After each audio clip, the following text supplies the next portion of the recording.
Hi there folks, it's the Guide Master here, and for this video I'm just going to watch the trailer because if you're like me you'll have watched it 500 times by now. I really wish there was a thing on YouTube actually that would tell you how many times you've watched a video. Maybe there is. If there is, let me know. I'm just going to watch the video, I'm going to pause it, I'm going to point out some stuff, talk about some stuff, and yeah, so watch along with me. And here we go.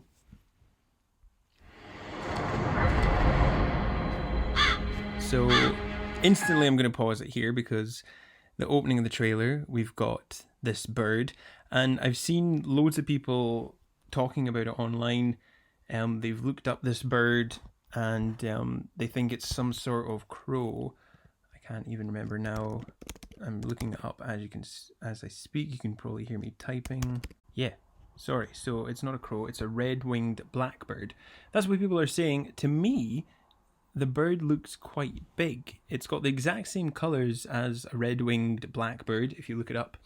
But I think the bird in the trailer is probably a lot bigger, considering it's flying over the water, and compared to the forest that it flies over as well. So I'm kind of sceptical that it is a red-winged blackbird. I'm going to keep calling it an exotic bird. But anyway, so yeah, this opening scene, very similar to the opening of the first film where we see the shadow of Sarah flying over the water and then over the village. Very similar. It's clear that this is an homage to that scene. Whether this is at the start of the film is yet to be discovered, but we'll see. And then at the end of this clip, you can see the bird that's flying over some forest. And then it cuts to the high school. And you can start to hear the first notes of the piano version of Come Little Children. Here we have our first look at two of the new characters, Izzy on the left, played by Belissa Escobedo, and Becca on the right, played by Whitney Peak.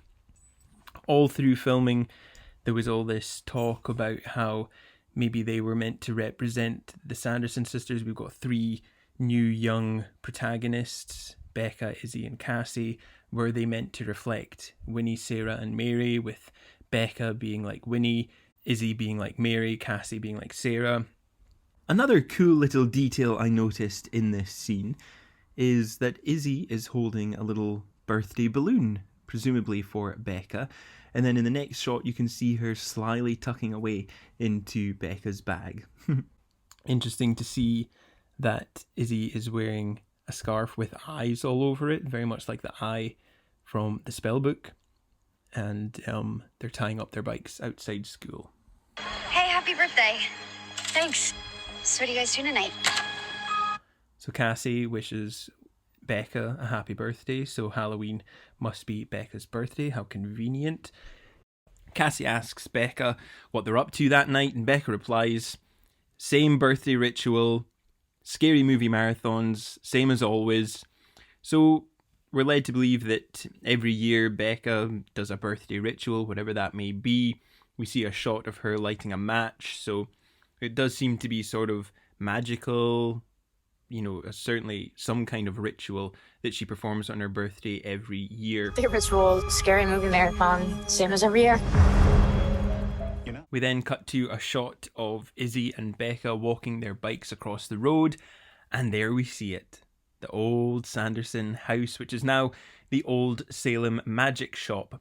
And outside the front we see a Salem tour trolley car, which must belong to Gilbert perhaps, the owner of the magic shop.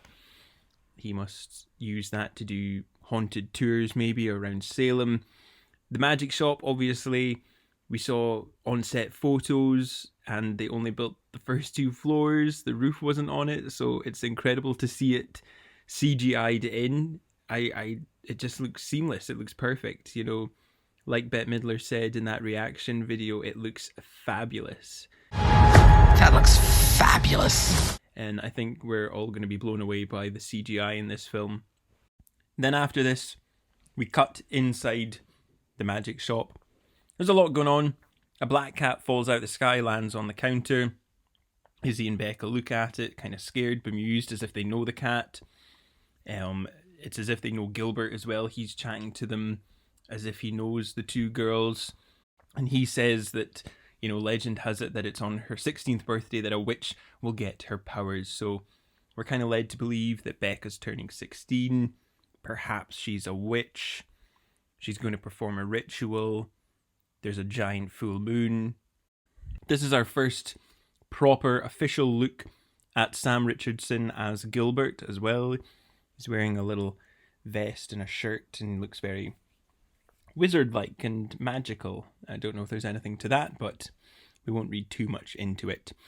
Interestingly, just recently, in the past couple of days, Goose Creek Candles released a little commercial for their new range of Hocus Pocus 2 candles, and in the trailer, the little commercial, there was a little extended clip of Gilbert in the magic shop where he reaches into a box and he produces the brand new Black Flame candle, and he has a different line that he delivers in the commercial where he says that he's charged the candle full of powerful magic. I charged that candle with a very powerful magic. And we get to see a tiny little extra bit of Gilbert looking at the two girls. Then it cuts to this aerial view of a forest again. Now, I don't know if this is perhaps a drone shot above the forest set that we know was built inside the Cranston Street Armoury, or if it's an aerial drone shot of the forest at Chase Farm where they filmed the 1600s village set. It kind of looks a bit too real maybe, so it's possibly the forest at Chase Farm.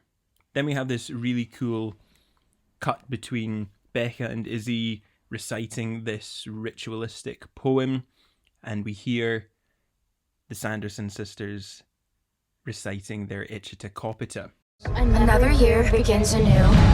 Ichita Copita Melica Mystica. Maiden, mother, and crone too. Ichita Copita Melica Mystica. We call on thee with one request. Ichita Copita Melica Mystica. Help our intentions manifest. Now, I've listened really closely to this, and I do believe there's a mixture. Not only is there a mixture of Sarah Jessica Parker and Kathy Najimy saying the spell, but I also believe there's the younger actresses Nina Kitchen and Juju Brenner performing the lyrics as well, and they've kind of edited it and mixed it weirdly to make it a sort of mix of all the different actresses. And I also believe that it's a brand new recording of Kathy Najimy and Sarah Jessica Parker saying the Ichita Copita spell. I don't think they've just reused them in the first film performing it. Ichita Copita Melica Mystica. We call on thee. Now let's instantly pause again, because in this next series of clips we are introduced to an old familiar character, and that is Book, who, as many of you have noticed and commented, does look a little different, or a lot different. Obviously, the filmmakers have gone with a fully CGI Book this time, with a CGI eye looking around. We see Book in this scene looking a bit scared, worried. He's looking a bit jittery on the shelf. He looks down at the cat looks up at the book on the shelf, and as many of you pointed out from the trailer, there seems to be a lot of books on that shelf, so seemingly Gilbert has copied the book and sells copies that are available in the magic shop.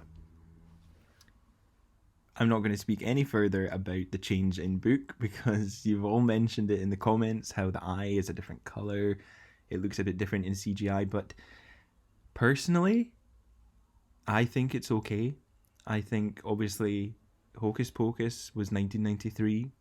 This is now Hocus Pocus 2022. Things have changed.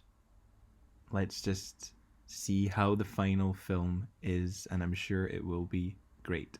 Let's continue watching. With one request. So next we see a couple of clips of a cemetery. and Billy's familiar gravestone, Billy Butcherson. So this is presumably Old Burial Hill once again. We see a spade digging into the ground, presumably about to dig up Billy. Interesting. Further shots of Becca and Izzy lighting the new black flame candle. It blows out and then it lights itself, and they get scared, they get worried, and then it's time for the resurrection.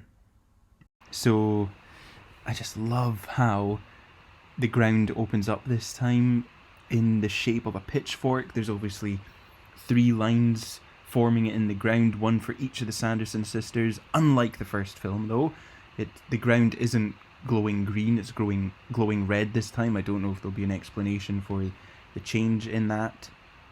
And then we get to see these flashes of the witches and Winnie saying this line that's going to become iconic. Lock up your children! Yes, Salem, we're back!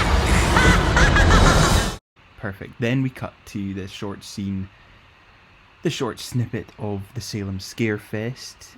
This character who works at the festival is standing at one of the stalls, and I managed to figure out which stall it is because we've seen them all, and it's the Bon Appetit and Grave E stall, which was a food serving stall. You can tell by the fact that there's these silver pumpkins in the background.